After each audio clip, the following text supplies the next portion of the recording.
Hey, Rick, Awesome. Hey, Megan. long time no talk to. I apologize. It has been my fault. I had a little tumultuous few weeks here, but everything is back on track, and here we are. Here we go. And what an exciting time to be recording this podcast this week because you, Rick, have a lot to talk about with interest rates and what is going on. Take it, Rick. Well, I'll tell you a lot to unpack with this. We've talked about this, it seems like, for the last 2 years, what this cycle looks like and when it's going to happen. And it's finally happening. And so what drives that, as we know, we've talked about this over the last few years, the economy drives it, the data drives it. And so if you look at what's happened the last couple of weeks, employment is off, inflation is in the tank. I mean, it's just all these issues going on where it's showing the economy is heading toward a recession. And so if you go to recessionary mode, that's going to drive rates down. And the reason for driving those rates down is to stimulate the economy. So we had really a long time with the Feds bumping these rates up, ratcheting them up for the past couple of years. The intent was to slow the economy, right? We got a little bit too hot there. Inflation was around 6%. The goal was to get that down below to around 2%. And so we're getting there now. So when you get that inflation like that, well, the market tends to go into a more of a recession mode. And by the way, that's okay. I mean, people say, oh gosh, we're going to recession. Look, this is a really normal economic cycle, and it's not a bad thing at all. And so it's actually good for us in the real estate business because we're going to see, I think, hopefully more inventory now coming up. But with respect to rates, let's talk about that just for a minute, because we have a lot of our clients who are going to be bombarded. I can get bombarded. I'm in the business. It drives me crazy. I get these offers and I want to scream at them. So here's the deal. It's a game of patience every time. It's easy to want to pull the trigger because someone will say, oh, you can save $400 a month if you refinance now. Let's do that. Yeah, you can do that now. But if you wait a little bit longer, you're going to save almost double that much and have to pay for the refinance again.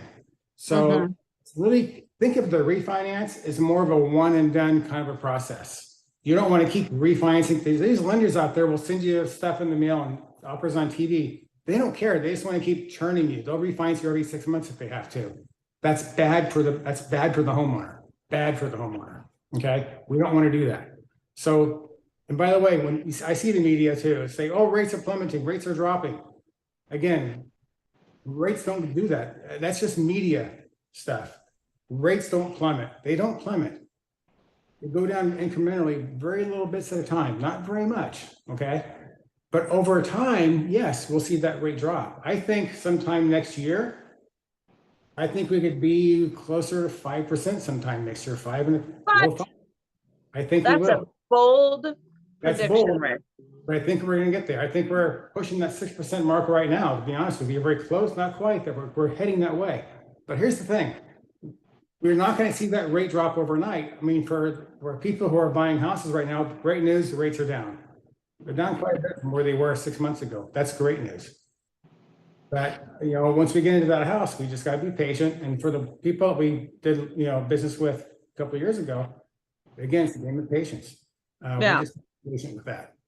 I know. I'm thinking to myself, boy, it'd be great to buy now before the rates go low, because then there'll be more competition for buyers out there. So yeah, that's people, they're going to see the rates go down and they're going to start scheming on how they can time the market. But timing the market is futile. People say, when's the best time to buy or sell? It's like, when it's the best time for you, that's the time. And you can refinance later if the rates change, because true, very true. Yeah, that's a good point, Megan, because people think they can time the market. It's very much like timing the stock market, right? People get in, they get out, they want to time that, and they never win. You just can't do that. The time is now, because I tell this to buyers a lot. They want to wait for the rates. I get that. But here's the issue. You can get a lower rate later on, perhaps. Yeah. But you can get that house for a lower price later on. So in other words, you buy a house now for, let's call it $900,000 as an example, right? Yeah. Okay, so you get the rate, I don't know, whatever the rate is today, you get the rate, get the house at $900,000. A year from now, you can probably refinance that to a much lower rate and get a much better payment. Yeah. The challenge is if you wait till the rates drop, you're not going to get that house for a lower price. It's gonna I be know, high. I was thinking about it right now. I'm like, all right, so let's say you're in the, $900,000 price range at 5%, that's 45,000 a Mhm, year in equity, mhm. divided by 12 is, oh, hold on. 3,700 a month. I did the 375 bucks or something a month, right? No, I'm so sorry. Oh, I'm no, so it's sorry. 300, no, it's 3,750, 3,000. Sorry. 3,750. I put too many zeros on my math here. So it's over 3,000, almost 4,000 a month in equity that you're gaining Right, versus you want to hold off because you're going to save a couple $100 on the rate when you can always adjust that later. Like, right. seriously, we have to keep this in perspective. So, Exactly. So if you do the math on that, let's look at the logic for a minute, okay? Because the logic will tell us if I can just save a bit more money, wait a little bit longer, rates go down, I get a better deal. That's what logic says, right? right. However, in practice, that's not how it's going to work because let's Mhm. take that $900,000 example. Okay, so you buy a house for 900, you buy a house for 900,000, whatever the rate is. You go, but if I can save 10,000 more or whatever that number might look like, and wait 6 months or 8 months to get the house, well, it's true you might get the lower rate in 8 months, but that house won't be 900,000. It's going to be probably close to Exactly. 975. Exactly. Okay, so So, the house at 975 with now a lower interest rate, how much is your payment compared to what you could have had now? It's gonna right. be a payment every time. Plus you lost 75,000. So, yeah, I think that's a good point, valid point. Yeah. I like that we were able to demonstrate that today for people because that's our goal, is just educate people to watch out for themselves and to have a good buying experience, right? Yeah, yeah, absolutely, Megan. If they have a question, they can call us. They can call me, they can call you.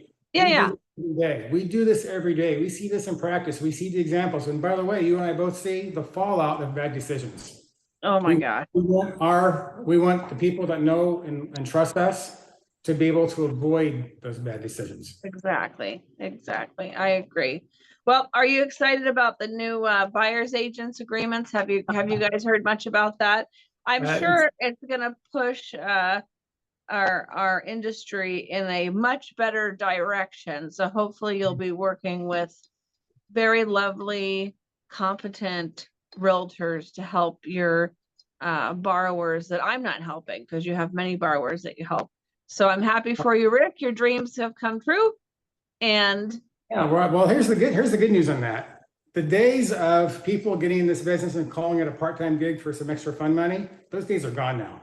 yeah, oh yeah, You can't have one foot in, one foot out. You're gonna be all in as a pro and do it the right way, or just don't do it at all. please don't do it at all. Yeah, exactly. And that's Okay, good. good.